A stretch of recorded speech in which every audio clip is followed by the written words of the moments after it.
The streets needed this. Where should we eat at? How you doing? I'm good. Does this sound good? Oh my gosh, I'm nervous. I actually dislike going on podcasts. Yeah. Have you been on other podcasts before? Yeah. What's some pods you did, like in the area? Mm-hmm. What pods?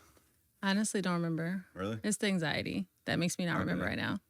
Just be yourself. Just have fun. We're not really, like I said, I don't know if you've seen the show. We're not too professional. It's not like, we just want to create a space where people can feel comfortable to be themselves, tell their story, have fun, you know. Okay. We do have some other cool podcasts in the area, though. I like No Limit Podcast, Two Girls, One Pod. I think Frankie's doing those. It's a few podcasts in the area. Yeah. I don't know. I'd be more so worried about like what I'm going to say. Like. Yeah. Don't say too much. You got to keep it on the hush. Not even that. I might say some canceling shit. Like, in real life. Cancel culture is kind of over. No, that's definitely still a thing. You think so? I think so. Who's the last person to get canceled?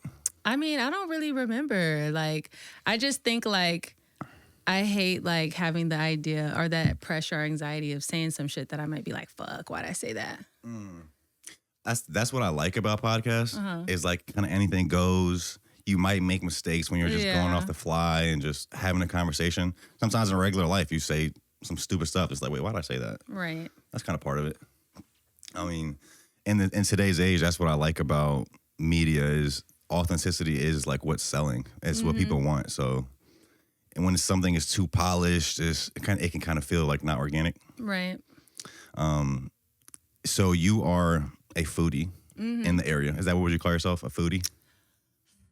I guess so. I like to be called like a vibes vlogger. Okay. A friend called me that before, and it kind of just stuck because I feel like I'm more than just food, you know? Like I just show people the vibes in the area. We had on Sir Pippy. Do you know who that is? Yeah, we did an episode with him, and because he did something. He told me he was like, he doesn't review spots. He highlights spots. Okay, yeah. Where it's like he doesn't even really go to spots he doesn't like. Oh, yeah. He just does things he genuinely likes, and it tells people about it. What would you, I guess, categorize your content under, like reviewing or highlighting? I would say it's a little bit of both, right? Because I do technically like review the food. So if I go to a restaurant, I let people know, like rate it, what I thought the food was. And I give my critiques and stuff on the food if there was something I didn't like. But at the same time, I do the same. Like I won't post a place that I don't like. Like if I find it, like if I go to a place and I'm like, this shit is not good or it's whatever, like I'm not going to post it at all. But then if I go to a place I like it, I'm like, well, maybe I just didn't like one thing. I'm still going to post it. So I think like kind of a little bit of both. I don't really like to be like a food critic or just like a reviewer because I feel like that sounds harsh. It can be harsh. Yeah, that sounds harsh. So there's actual spots you've been to and like made a video and like didn't put it out? Yeah, not even made the video. Just was like, I went there and I'm like, I don't think the storm chasers need to go here. Like, I really think about my following a lot. Like, whenever I'm doing something, I think about the storm chasers. So if I post or if I go somewhere, I'm like, it's not worth it, then I'm just not going to post it. You know? I saw there was that one guy, I actually forgot his name, but he's part of the I See You Bro podcast. And he was doing these pieces of content last year and it was like Stormy sent me. Oh, yeah. What's bro's name? Brent. Yeah. I met him a few times too. I thought it was pretty cool. Yeah, he's super cool. Yeah, we were just talking about that and stuff. He was like, man, like, because you're going to these places and they're so good. So obviously I know I can't fit everyone's taste buds, right? Which is a thing. But, you know, I'm happy that people trust me for the most part. And they know like, or I think majority of people that are actual real storm chasers, they know like, okay, this girl, if she posts it, she likes it. And she's not just trying to sell us some bullshit, you know? Yeah. I've seen you've been doing this for a while too. So Yeah. I went down to like the bottom of your page. It was like 2021, I think is your earliest post. And even your first posts your reviews were kind of more in a raw form at that time. Yeah. It was just pictures of food, but then you were doing like a mini like text review and then description. So that's when you started this? Yeah, I would say roughly. So I was doing photos on Instagram and then I was doing videos on TikTok. Oh, at that same time? Yeah, at that same time. So I actually started on TikTok. I was doing like skits and then I was doing... What kind of like, skits? Just like funny shit. Like, like, you know, when everyone was on, like, COVID started and people were just in the house and all these random skits and stuff were coming up. So I was just doing, like, random funny things. And then I had a few actually blow up. That was pretty cool.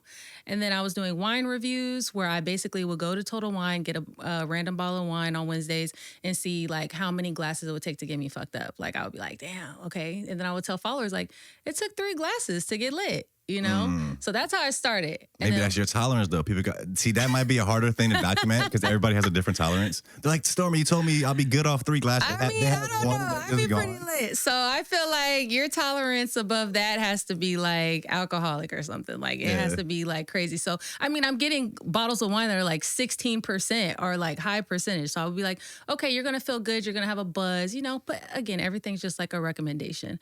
So I started doing that, and then after that, I started trying to get into vlogging. So I vlogged going somewhere, and then that just went viral on TikTok.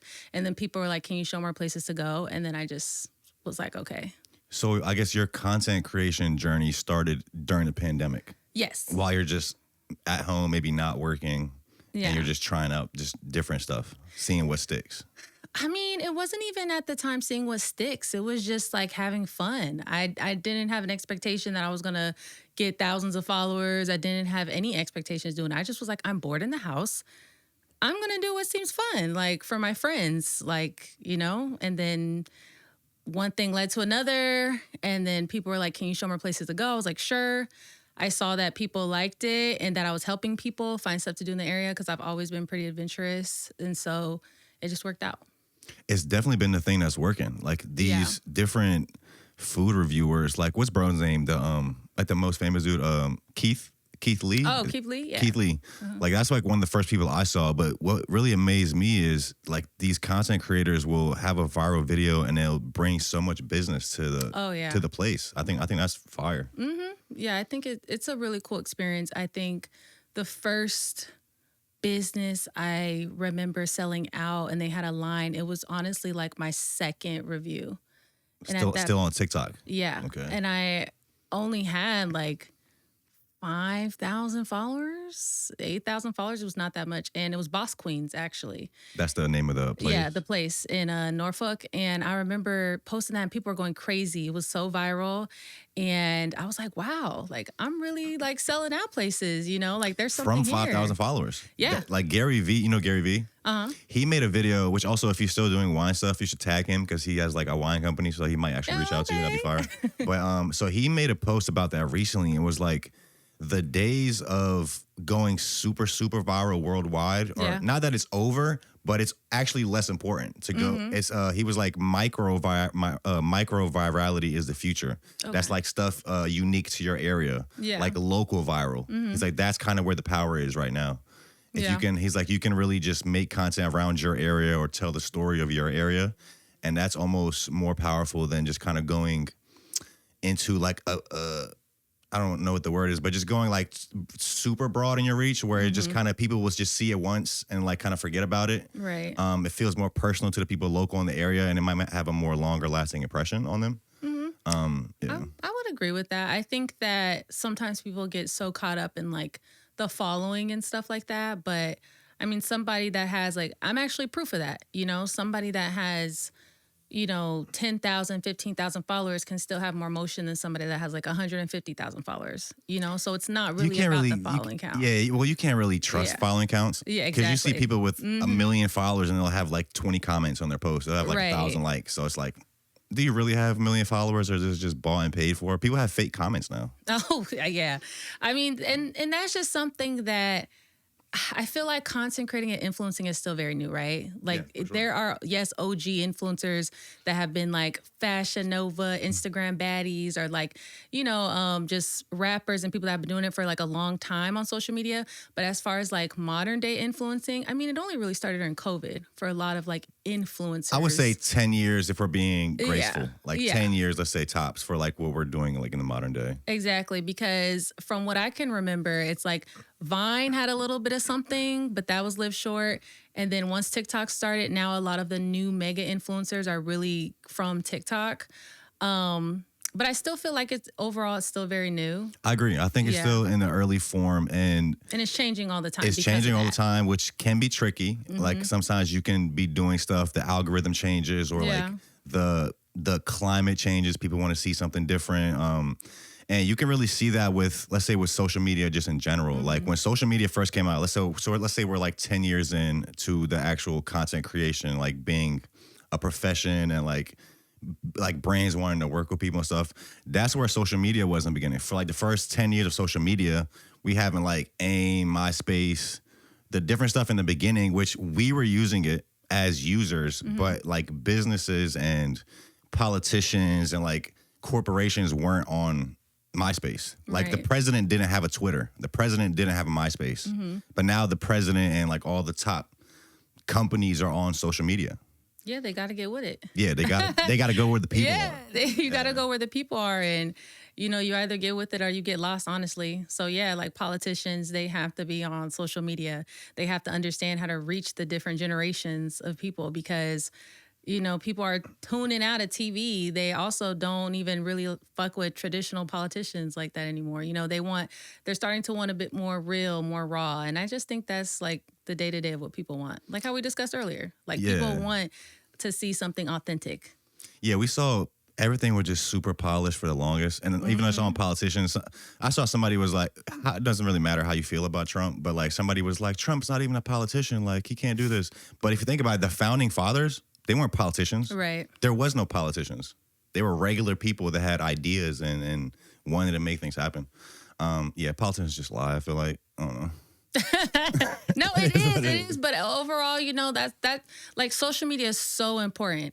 And it's dangerous though. Like it's good. It has a lot of good to it, but there's also a dark side to social media, you know? And I think we're still so early on to what's going on with everything that 10 years from now, I think we're really going to see like the effects of it. You know what I'm saying? Like, how did all this happen? What's going on? I mean, we're already seeing short attention spans. We're already seeing children with like anger issues. They're saying like our generations are like dumb or some shit. I don't know. You know what I'm saying? There's a high look this up, Karen. There's a high percentage of kids in America that can't read. Yeah, exactly. And it's getting worse and worse. Like it's actually terrifying. I think it's like 60% of kids can't read at their grade level. Yes, and more and more students are wanting to be influencers. Like they're wanting to be content creators. We need scientists. Yeah, we need doctors. Electricians. We need I'm lawyers. an electrician as well. That's my okay. gig. We need electricians. Go to trade school. Shout out to the electricians. For sure. What's it? Approximately 40% of students across the nation cannot read at a basic level. Almost 70% of low-income fourth graders cannot read at a basic level. That's crazy. 49% of fourth graders eligible for free and reduced price meals finish below basic on the NAEP reading test. I don't know what that is, but yeah. But you know what? They can tell you about an iPad, though. They can fix probably your iPad. If your iPad's broke right now, that little fourth grader could probably fix it. He can't fix it. He can maybe look up a little glitch or something, some software issue, but he's not opening up that iPad. They're smart in different ways. Like, you know what I'm saying? Like when I deal with my nieces and stuff like that and my nephew, like they're so smart and it's like, okay, wow, like you guys are really tech savvy in what you guys know. And I mean, I guess that's how our parents looked at us, right? Like they looked at us like, damn, can you fix this computer? And it's us just unplugging something in the back of the computer and plugging it back in. Yeah. But to them, it was like monumental. So I don't know. I just think overall, like we're still going to have so much side effects that we see from social media. I mean, the job market, money, like it's just so much that goes on. I agree. There's a lot of dangers with social media and the internet in general that we're not really aware of yet. It's gonna take some time. Exactly. And I'm not mad at these kids because I was that kid. So my mom bought me my first like computer when I was like in 5th grade. It was a desktop computer, VPR matrix. I'm on AIM talking to my friends and I'm on the internet. But where I would say it's different to where it is now is when I was coming up on the internet, it was more of a research tool. Yeah. I'm just looking up stuff on the internet that like I'm interested in and I want to learn about. And it's like I'm actively searching for these things. And now it's more of a forced consumption thing to where you're being presented content that you're not looking for.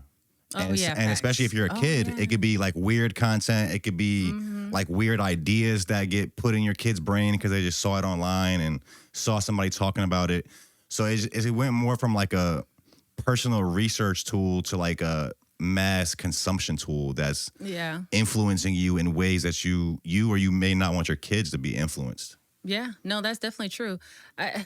Like you said, you're scrolling, and nowadays, look at Instagram. Like, you don't even really see your followers for real. Yeah, you see random people. content. You see random content. When you're on TikTok, your For You page, you're seeing random content. You're seeing ads pop up. Like, there's just a lot of things. I find it crazy how many universes there are. I mean, it's really the Matrix. We're really in the Matrix, you know. And I saw that when it was coming to like politics, right? Like, your For You page is tailored to your political stance, right? Even the comments. Exactly. They'll tailor comments that you see on a post. Then you look at somebody else's For You page who might have a different political stance, and you're seeing a completely different side of things, different information, different. And it's just like, wow, this is crazy. Literally on your phone, we're all experiencing something so different at the same time. And that's like, I don't know. It trips me out, like something that keeps me up at night. We all live in different worlds. Wait, literally, we're through your phone, though. You know what I'm saying? And that's problematic. At some point, like, it's hard to know what base reality is. What is actually true? That's problem. Like, it really is problematic when you start to dig deep. Like, I feel like we're straight. Like, I really just worry about the other generations that are coming up, like millennial type of vibes. You know what I'm saying? Like, the ones that like we kind of had social media, like we came into social media, right? So How we old were are with you? MySpace, 28. Okay, I'm 29. So okay, yeah. So right there. So we came into the MySpace days. We came into Facebook. We were the first on Instagram. You know what I'm saying? So but we also had Game Boys, and we played outside, and we got to experience those different type of things. So I feel like we straight. But the generations coming up now, all they know is social media. Maybe it could be like, maybe we can give them the benefit of the doubt in the same way that we were on the internet early and could recognize like scams or something that our parents couldn't. Yeah. Maybe they recognize these different realities and they see what the landscape is made of. Oh, I think now you know what I mean? If you're seeing that from an early like scam age. things, but however, there's some things that you can't control, which is like your mental on what you see on your page, right? Like, and it's something so funny to where like, let me give an example. You stop following certain pages, like I stopped following like the Shade Room, or you stop doing certain things. Then all of a sudden you start following like whatever you're into at the moment, fitness people. And then all of a sudden, let's say your For You page becomes nothing but fitness, mindset, motivation. That changes your mind. That changes your perspective, your whole mindset, and your ideology, like on how you think. Based on the content you see on a daily basis. Yes, based on the content you see on a daily basis. So that's something that, I mean, you don't know what your kids' For You page is going to look like, or what the person next to you For You page looks like, and what information that they're consuming and what they're getting. And I think that's kind of the toxic part to it. So, I mean, obviously we're optimistic. Like, I still love the internet. Like, through social media, I've been able to help so many businesses. I've been able to, stimulate the economy. You know what I'm saying? Build your own business. Yeah, build my own business. I've been able to grow. I've done like so many things through the power of content creation. So there is some good things there for sure. Yeah, I think we need to just figure out how to use this thing. It's a tool. It's a tool like anything else. And the sad part is it's a lot of people making money off of us not really knowing what's going on. Facts. And that's really what's driving this whole thing. Mm-hmm. Okay, so you started on TikTok during the pandemic. Mm-hmm. How sick were you when TikTok got banned? Or were you already banned like for like a day? Yeah, but we didn't know. We didn't know at the time. Banned for like a day. Well, also at the time that it got banned, did you already make your transition to also posting on Instagram, or were you just still on TikTok? I mean, yeah, because like I'm on Instagram. That's my main platform now. So like, so TikTok. So that's not even your main platform. Yeah, anymore. no. Why is it not your main platform? Because I have better reach and engagement through Instagram. Really? The Instagram's algorithm is better for me than TikTok's algorithm. What changed with TikTok? I just think the algorithm is finicky, especially for local content. So I feel like this, like as a local content creator, where my base is, Hampton Road, 757, VA, whatever.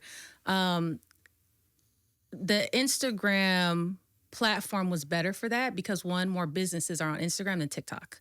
There's not a lot of businesses on TikTok. So as soon as I changed my platform to Instagram mostly, and I started posting heavy, that's when I started getting more collaborations. I started getting reached out. I started getting noticed more. Really? And then also on Instagram, I feel like people see your content more. Like people on Instagram see my content more than people on TikTok do, just because of how that algorithm works. You mean the same person? Yes. Like the same person? Yes. Somebody on TikTok may just scroll across one of your videos. Yes. But on Instagram, it'll show that same person multiple of your videos. Yeah. So I think it's just, for me, it just became the better platform. So I said, okay, let me put my energy and time into Instagram. And now I kind of like do both. So now I kind of started posting back on TikTok, and I've been growing like on there. Like I took a big break from TikTok. Like I would probably post on TikTok like every other month. Like I was not consistent on that platform at all. But now I'm kind of starting to get back into it. When did you make that switch to Instagram? I made the switch to Instagram probably like 2 years ago. Okay. Yeah. So I was posting like the photos and stuff like that you saw. Then I kind of was like, whatever. But then once Reels came out, I was kind of like, oh, let me get on top of Reels. And then I kind of just hopped on that bandwagon. That's interesting that you say that more businesses are on Instagram, because I feel like you've definitely seen a lot of testimonies of businesses that like TikTok is a thing that got their business off the ground. Maybe you're right. I don't know. Local, I guess. That kind of goes back to what I was saying earlier, like this micro viral, locally centered content is what's working. So I guess I haven't heard anybody say that Instagram is better than TikTok for that. So I think, again, it depends on what city you're in. It depends on where you're at. I think, like I said, just for me, Instagram was better. Like it helped me build my community way quicker than on TikTok. But I mean, like I said, I started selling out businesses on TikTok. So the platform is still a really good platform. But once I started putting my focus on Instagram, I just got like way more notice, way more traction, and like I said, a lot of the local businesses, I feel like not a lot of them are on TikTok actually. And if they are on TikTok, they're either just here and there posting, they're not really utilizing it a lot. I think TikTok for businesses is really good for online businesses, like in my opinion. Or if you're like some major business in like New York or London or something that's like a tourist attraction type of business, then yeah, I feel like that's pretty good. Just in my opinion. So when you switched over to Instagram, did you have to start building your fan base from scratch or your audience from scratch, or did people like follow you from TikTok over there? I think like I had probably like, if I can remember, maybe like 2,000 came from in the beginning from TikTok. I don't know how many crossed over now, but it was like 2,000. Like I was like, oh, hey, I made an Instagram. And then I remember like over a couple, I don't know, maybe like a month or so, I started, they followed me on Instagram. But that's all I remember.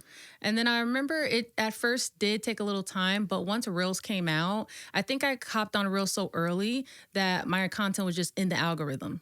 Like it was just, I mean, one of my second or third Reels just went viral, like 1 million views. Like it was, and that jumped me to like, I gained like 20,000 followers. From that one video? Yes. Like it was insane. Like I was like, whoa, this is crazy. One summer, I think, was it last summer?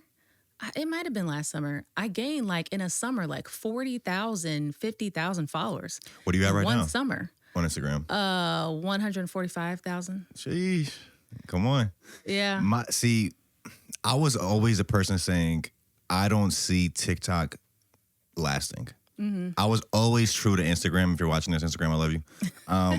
Even at the height of TikTok, Karen knows me. He's been with me for like 3-4 years now. I'm like, bro, we've had little mini viral moments on TikTok. I post like sometimes on there. We have whatever decent amount of content on there. But I was always focused on Instagram because I felt like Instagram for me was the place where you can grow the best audience of people that like want to connect with you further. Like TikTok, you can have a video that goes viral and people would just like see it, scroll to the next video. Yeah. It's like they wouldn't really tap in all the way. And then YouTube, I noticed, was the platform that if you get somebody to subscribe to you on YouTube, they're following with you for like 10 years. Yeah, no. I have people that I follow or subscribe to on YouTube for like 10 years. So that was kind of my combination, Instagram and YouTube. One thing, so I do love Instagram. That's kind of where we built the majority of our audience. Like we've been having steady growth on there. But one thing I don't like about Instagram, and I've been saying this for a little while, is their search factor. I think TikTok is way better, has a way better search algorithm.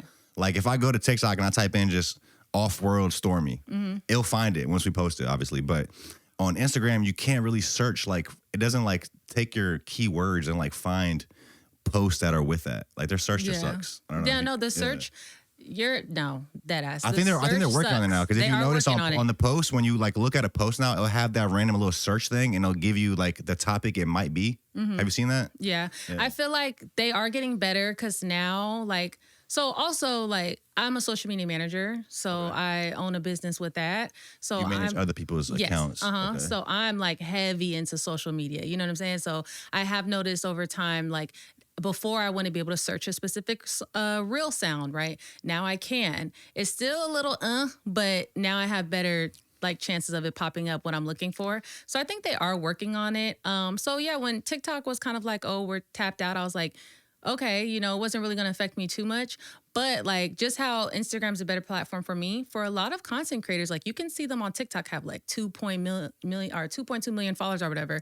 And then you go to their Instagram, they have like 100,000 followers or 200,000 followers, you know? So that's a thing, like for content creators, they just should always obviously like pick which platform they want to bet on and like what platform is working for them, pour their energy and time into that. And then that will help though grow your other platforms. And now it could be easier too, because you can pretty much post the same content on all platforms and see where it hits the best. Like, 'cause I think there was a period for like a few years ago where you had to, like, it was different styles of content that worked on these different platforms. So you had to like edit your content differently for like a different platform.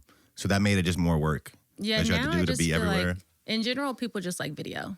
That's another thing that like I just noticed again with like, I feel like I have the benefit of being able to see like so much data, you know, and like get so much, because not only do I have like my analytics and stuff, the businesses I work for, like I see what works for them. I see like their pages, I see like their engagement and stuff like that. So what I just noticed in general is like people just love video. Like, so that's why on Threads, like if I post a video on Threads, I still get lots of, it's not retweets, right? Like, what's a rethread? Rethreads? Yeah, I guess. I don't really use Threads like that. Yeah, I think we have posts that automatically Threads, go there. though. You should use Threads. I keep telling everybody, hop on the Threads train, because it's like, why not? You know what I'm saying? Like, so you're posting just videos on Threads? I post videos. I post like just random conversations and stuff. Okay. And like slowly I started growing on there. So I'm almost at like 30K on Threads just because. But granted, yeah, does it help that I have 145,000 on Instagram and they're connected? Yes. But I feel like Threads is a great way. Like the algorithm right now is so random. It's just pushing out your content that I always tell business owners, like if you're on there, you should just be there promoting your business. Like, what's the harm? Same way with TikTok or something, like, what's the harm of promoting? Like, they're literally free marketing apps that you can utilize. Cost you no money to post a thread, you know? So I think we have like 800 or like 1,000 followers on Threads. I mean, some of our stuff goes over there automatically. I might get like a couple likes. We don't really have any motion on there. Yeah. It's something to look at. And I look at it as like when TikTok first started, right? Like, it was a dumb kids app. Like, it was something that people were just like, That's how all social media was. It was a kids thing. Yeah. On Instagram, okay, back then, we was just posting random photos. Like, no one thought Instagram would be how it is right now when it started. And I think the people that kind of just hop on things in the beginning, just kind of like, somehow they always reap the people benefits. that hopped on Bitcoin early. Exactly. Bro, there's a story of this guy that bought like a medium pizza with like 10 Bitcoin. Back in the day, bro would have been like a millionaire now or some shit. No, like, seriously, I'm like bro. If you hop on things, you know, early on, who knows? Like, that's what a lot of these major TikTok stars, they started when like TikTok just first started and they was on it and they grew their following. Were you a social media manager before you started doing your own content, or you got into that after? I got into that after. So it was kind of like I started doing content and then I was noticing like the businesses I would go to, they were having a hard time, right? Because, yeah, as an influencer, I could bring people into you, but that dies down, right? Like, let's say you're popping for like 1 week because I brought in a rush of people. That's like, for example, not to cut you off, but the spicy Popeyes chicken sandwich that went viral. Exactly. That's for a couple weeks.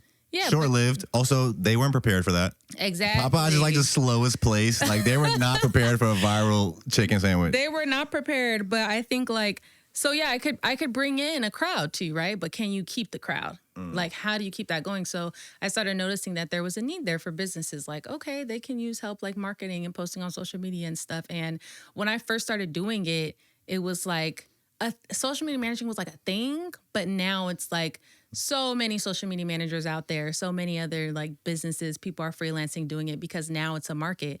Businesses understand they need to have social media. like as a business owner, it's really not it's a need. Like it's a need, and it's necessary. not that hard to do. It's It's not that much money you have to put into it. Exactly. Minus if you pay somebody, if Yeah. you pay somebody to run it. But businesses, I think, miss out on a lot of business through social media. Like obviously the OG spots that have been around for a long time, like, they have their customers, they got people coming to them with or without social media. But especially for new businesses, like it's so much like to open up, I feel like a restaurant or to do anything really, like you have to compete so hard on social media. That's an interesting point too. I talk about this all the time too. A lot of people get that viral moment and don't know how to capitalize on it. Like you're saying, you can bring the crowd, but can you keep the crowd? Exactly. And it is hard. It's hard for a lot of businesses to keep the crowd, and even as a social media manager, I always would tell clients and stuff like that.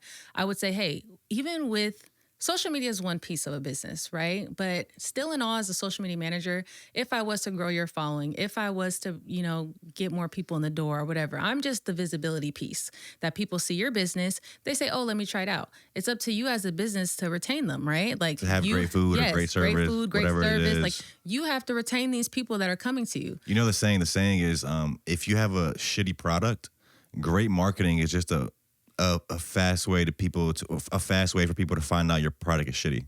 No. And they'll just never return. They'll never return. So you might make some quick money real quick. Even when I review you, you might make some quick money. But you're not going to probably keep them because guess what? They're going to go there. They're going to try it. And then they're going to be like, nah, I'm not coming back here. I don't know if I want to be an actual social media manager, but one thing we want to get more into, and we've done it we've been doing it for a little bit, is I don't know if you've seen our skits. We've cultivated this like style of skits that I think it works really well for social media, and we've done a few commercials for businesses like in that style. Yeah. So I want to do more of that. So even if you have businesses, if you want to hit me up, we can maybe collab on something. We can like make a skit for them, a commercial for social media. I think that'd be cool. Yeah, skits are super good. Also, so we're talking about like analytics. You're seeing these different analytics, what's working. One thing I did notice that doesn't really work that well on Instagram, even for like famous people with like millions of followers, is ad content. So I looked through some of your stuff earlier too. Like I noticed that too, where if a company pays you to promote something and you put ad, or it's clear that this is the ad, the algorithm won't really push it like that. In my case, no. In my case, that's in a lot of people's case. Yeah. In my case, the ads and paid partnership, it doesn't really affect it. I think it just the video style that you do or what the video's about affects it, right? So if I do a collab, like Tim Hortons, right? So I did a paid partnership with Tim Hortons. Okay, that was an ad. It was clear as day on the video. It said ad. It was a paid partnership. It was ad all up and down that thing. That video did great. I have 13,000 or something likes on it, or whatever the case may be, 300,000 views or whatever, did great, even though it was ad. Then I might have other content where it's I did Watermans and I made a drink for them. It still did pretty well for an ad, but it's me making a drink. That's not my usual content. My content is reviewing. My content is doing all these other things. So even if I was to, let's say, review a toothpaste, company wanted to hire me, Colgate wanted to hire your girl, it might not do that well because that's not my normal content. So I think it just matters on the content that you're putting out. And what people are used to seeing. Yeah, and what from people you. are used to seeing you do. So I don't do a lot of things that are out of my norm of content because I know that. So I get hit up all the time from different brands or people that want to do different stuff with me. And I'm kind of if I feel like it will be good for the storm chasers and that I think that they'll like it, cool. If I feel like it's just offbeat, it's no, I don't want to do it. So you said you started out doing different types of content. Yeah. Do you see yourself trying different content again, or are you kind of in this mode right now? I do see myself doing different content, maybe a bit more lifestyle, or myself. I just see different things coming from me. I have a lot of things in the works that I obviously don't necessarily want to talk about. I'm one of those people that were I don't want to jinx anything. But the way I plan to go with my brand is more the business side and more more discussions and speaking engagements and, doing more of that type of adulting thing, I think, with the real brand, life if that makes events sense. and stuff. Yeah, more so how can I say, I don't know, I obviously food vlogging has gotten me where it needs to be, and I will probably always still continue to put people onto the area, but I am ready to branch off and to do some other things. I just think it's like, first of all, like, I'm not trying to be eating forever in front of this damn camera. Okay? It's not, you know what I'm saying? Like, it could be a lot. So, Side note, not to cut your story off, but you ever seen those people that'll be eating the big meals on camera? I swear they're not really eating it. They're like fake taking a bite and then like pausing the camera and spitting it out. They can't be eating all that food. Right. But I feel like I have so much knowledge that I want to share. Yeah. And I think that's the next path for my career is like, again, like even with social media managing and even all the brands I work with, like all this different stuff that I do that I don't share, that people have no idea about on my platform, like I'm ready to start to share that. So I'm like curating a lot of different things to start to get that up and running. But what are some of the stuff that you don't share? I mean, different deals. Look, your girl be different I love that deals. post. You mentioned Threads earlier. This might be one of the things you don't want to talk about. So if you don't, we obviously don't have to talk about it. Is it a job? I think it is. That I posted? Yeah, no, I don't want to talk about on it. Threads. Yeah, I don't. Yeah, like those are different My things. girlfriend actually sent me that. Oh yeah, those Screenshot are of that. different things that it's like I'm working on because I just landed a huge job at a professional content creator editor for a multi-million-dollar company. Huh? So much to share. Can you share? No. No, I'm just kidding. Yeah, I know. He's like, okay, sure. Yeah, because the thing is with me, like, I'm just always one of those people where I don't know. Like I be in my own head about a lot. Like I don't want to ever come off as like braggy. Like I was even contemplating like, should I post this? But I was just so excited because I was like, I'm so excited. But then at the same time, my friends are always telling me like, yo, people should know this stuff about you. Like your followers should know your growth and what you're doing. Like I'm not just out here just posting reviews and doing X, Y, and Z. Like even the fact that a lot of people don't even know I own my own business. And when I do say that, they think like, oh yeah, like you're a full-time influencer. And yeah. Business? And I'm like, no, but I'm like, a whole social media manager, like I work for like The Sweet Spot. I work for like Ivy Glam. Any of those. Yeah. I can't believe you've never heard of The Sweet Spot. That's crazy. What is that? Ice cream shop. The Right. best, well, dessert shop. She'll kill in me the if I area? say ice cream.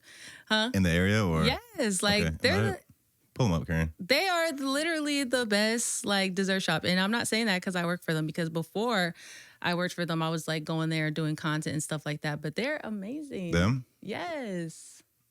Okay. I can't believe you've never seen them. But either way, people don't know like what I do behind the scenes with like a lot of different content. Or I'm speaking at a 3-day YMCA conference in May actually, next month.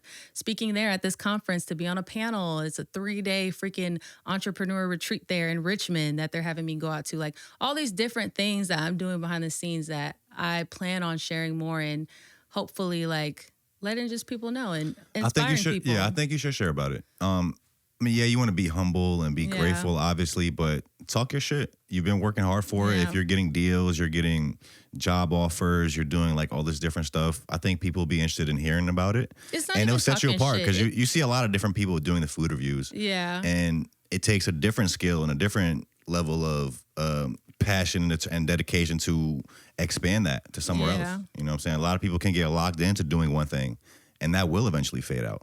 Exactly. Oh yeah, that's a big thing. I never want to like be in that category. Like I've always said, like I want to set myself up to where even if social media isn't out, I want to set myself up to where if I decided to delete my social media today, I'm straight.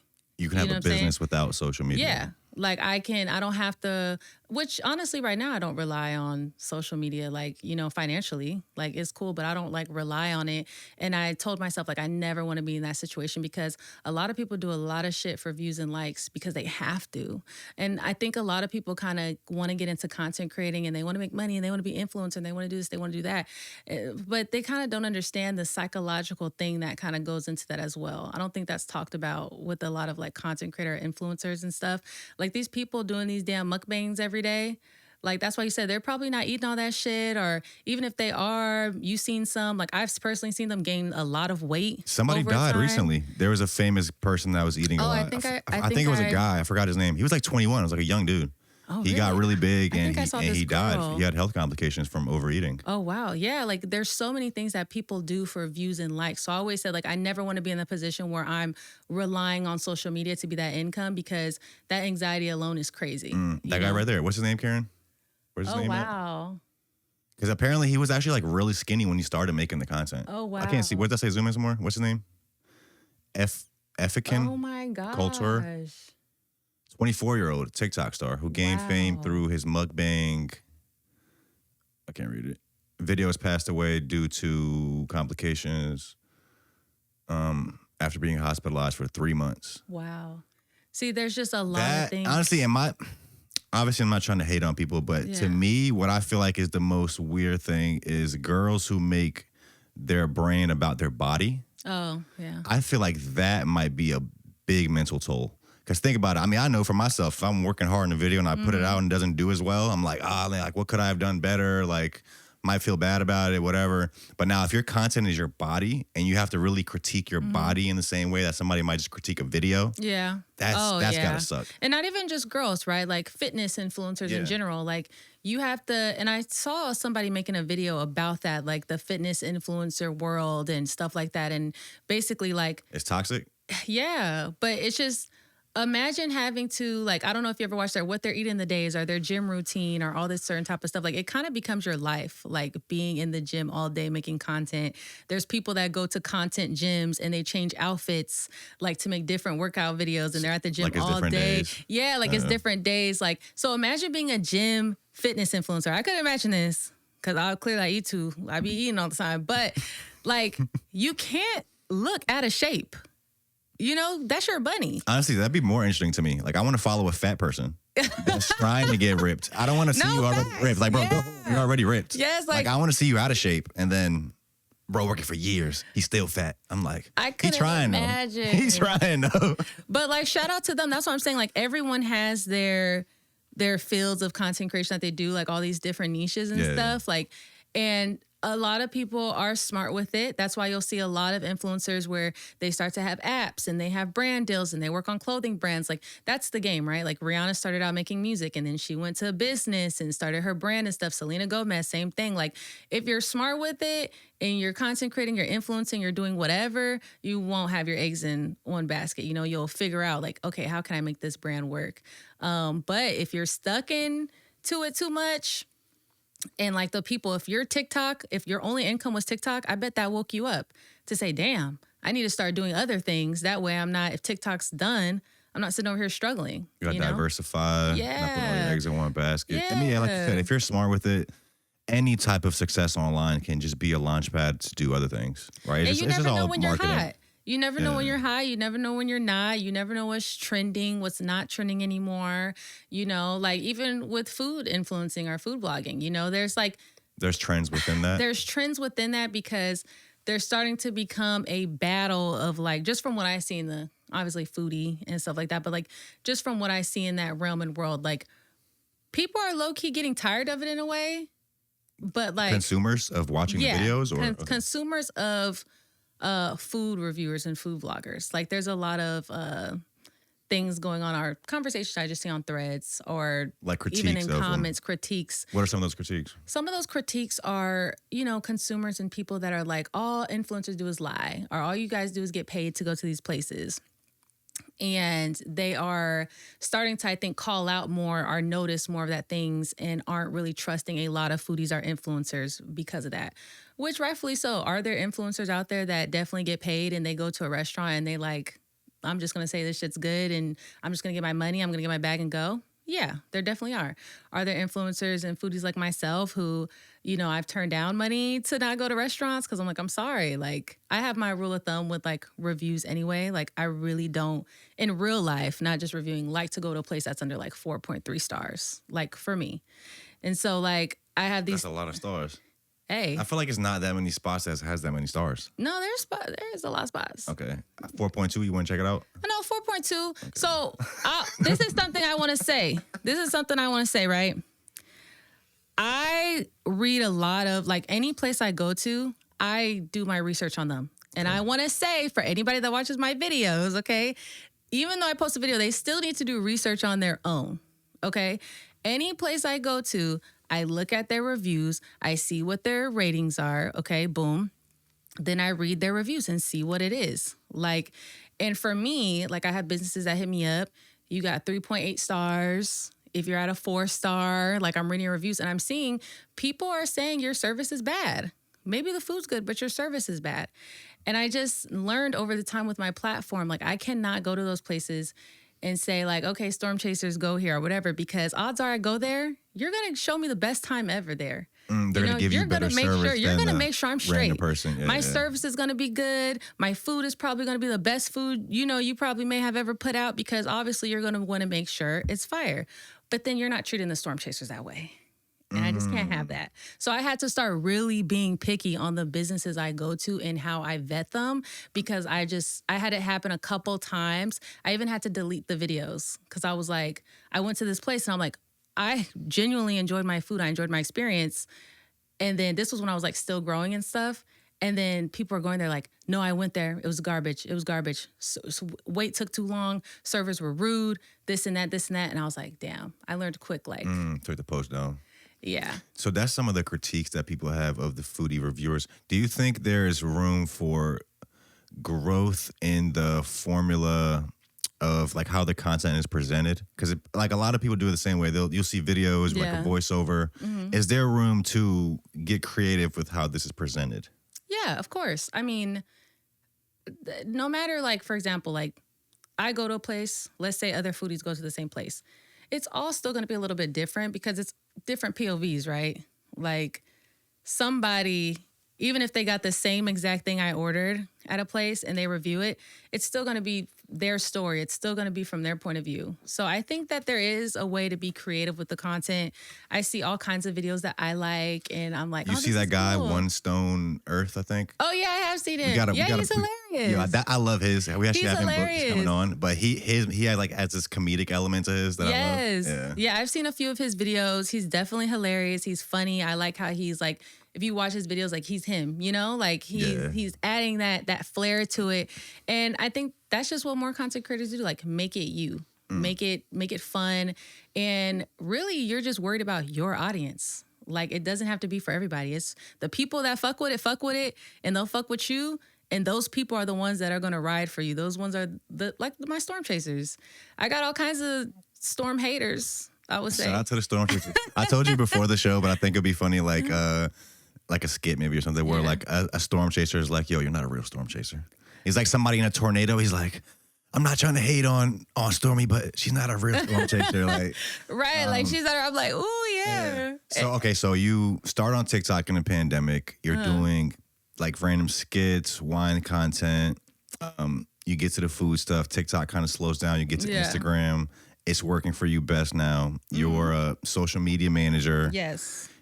A lot of business things behind the scenes that you do that people don't know about, that we don't even know about because you didn't want to get into it for real, but it's cool. I also noticed you've been taking, well, I don't know if I'm taking a risk, but you've been trying out doing live events, different events. Yeah. So you've been partnering with Kello, a few other people. Kello's my boy, so that's kind of who I know that you've been working with. You guys have been doing these intimate friends events. Yes. You did the one on Valentine's Day for singles. Yes. There's one coming up this Friday. I think it's like a game night type vibe. Yes. This is for everybody. What's been your experience like throwing these first few events? Do you see yourself doing that more? So it's been a headache, or it's been like a learning experience, I would say.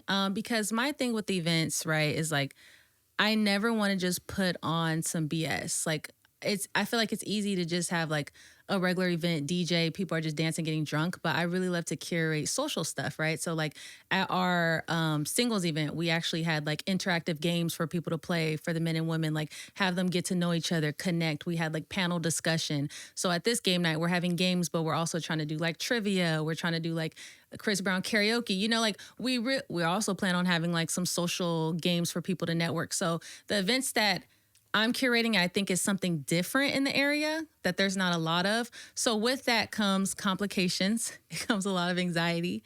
What kind of complications? Complications as far as just like,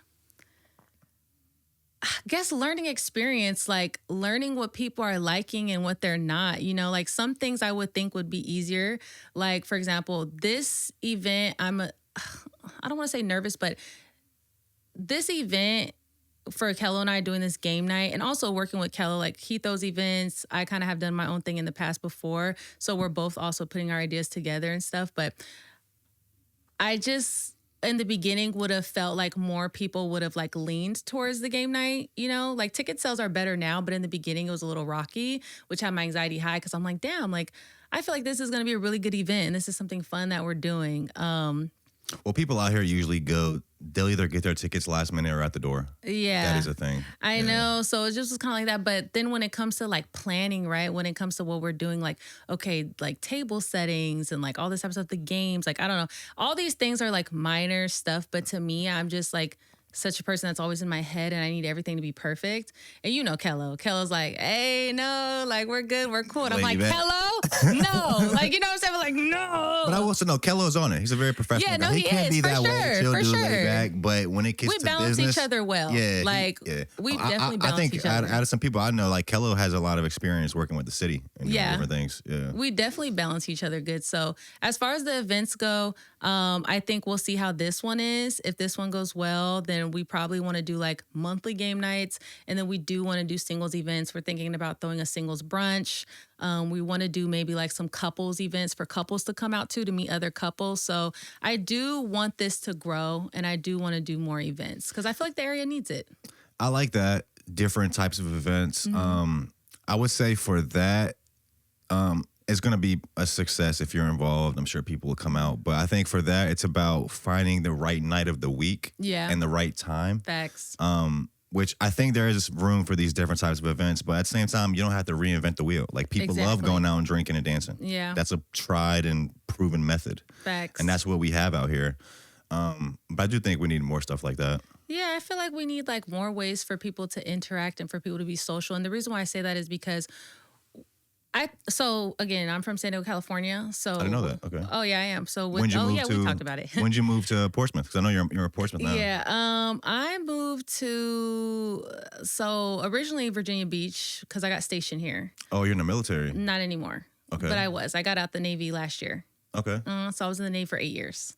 Mm-hmm. So I was from So I'm from San Diego. So with that being said, I grew up just very social, like people in Cali. I'm still a Cali girl and we have so much to do obviously out there. And so being out here, I noticed like a lot of people are like in their shells a lot of the time. So I don't know. I just really want to give people spaces where they can connect and really meet people. If that makes sense. Like just on a different level. Because even I feel like a lot of the times when people go out, and I mean, I've been going out, obviously, since I was 21 here, going out and stuff like that, people are still not, like, they're in the clubs hanging out and they're vibing, but they're not, either you're with your same crew, you're with your same clique. I definitely think section culture ruined a lot of the fun things in the club. I can't afford that culture, so I was never a part of that. Yeah, section culture. Like, I feel like people, they want to get out and meet. And so actually at the singles event, we had so many people that came solo.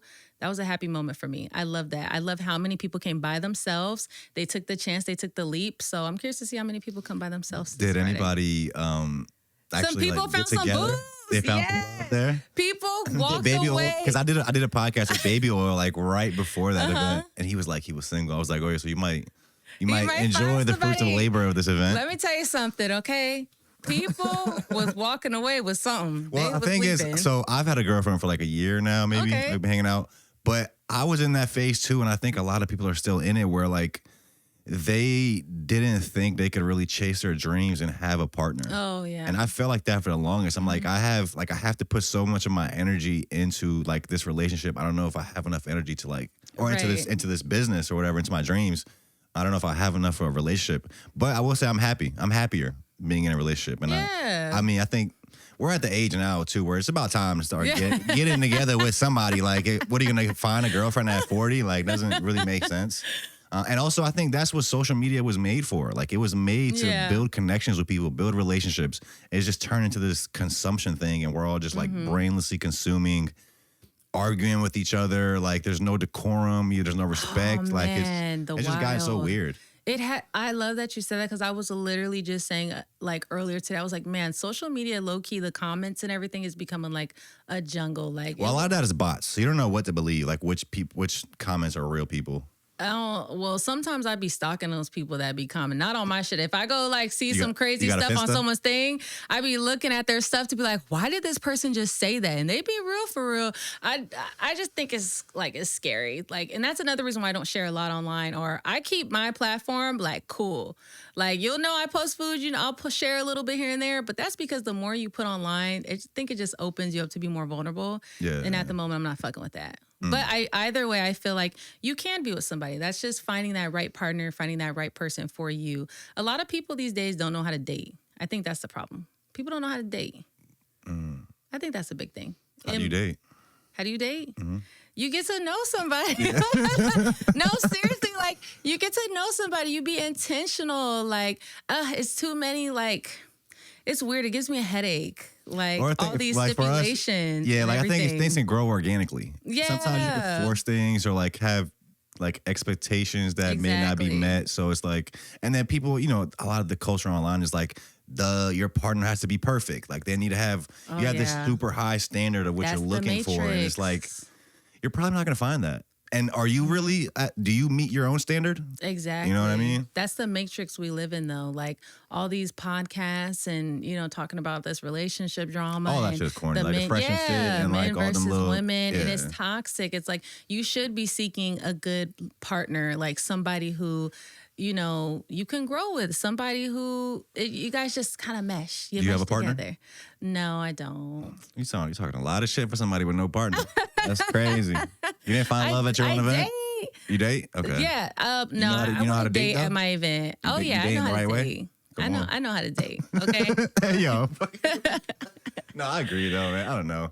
And on one hand, it's like we live in the most fascinating time and so much happening, and like technology is like taking us to all these places we didn't really imagine. But at the same time, like, normal human civility and like relationships between people have just like gone down on a deep dive. Yeah, you gotta be kind. You gotta be, I don't know. I feel like overall, for the most part, like, I don't have a partner right now, but I still date, and I feel like I still keep that peace no matter like what. Like, everything inside of me sometimes says like, man, screw this shit and blah, blah, blah, this and that. But I still keep that piece of like being vulnerable and like, like always getting to know somebody. Like, I try my hardest. Like, if I go on a date with somebody or whatever, like, I'm not carrying baggage from like the last guy I was dating or from whatever, I'm always going into something optimistic and just giving everything like an equal shot, so. Do you ever think about if you want to be with someone that's also like on social media, like making stuff, or do you want to be with somebody that's not? So I actually really like guys that aren't on social media. Okay, that's what I really love about my girlfriend too. Yes, she has no pictures on her Instagram. She don't even post. Like, it's when I meet a guy and he's not on social media, that's like the biggest like green flag. I'm like, ding, ding, ding, ding, ding. I just love that.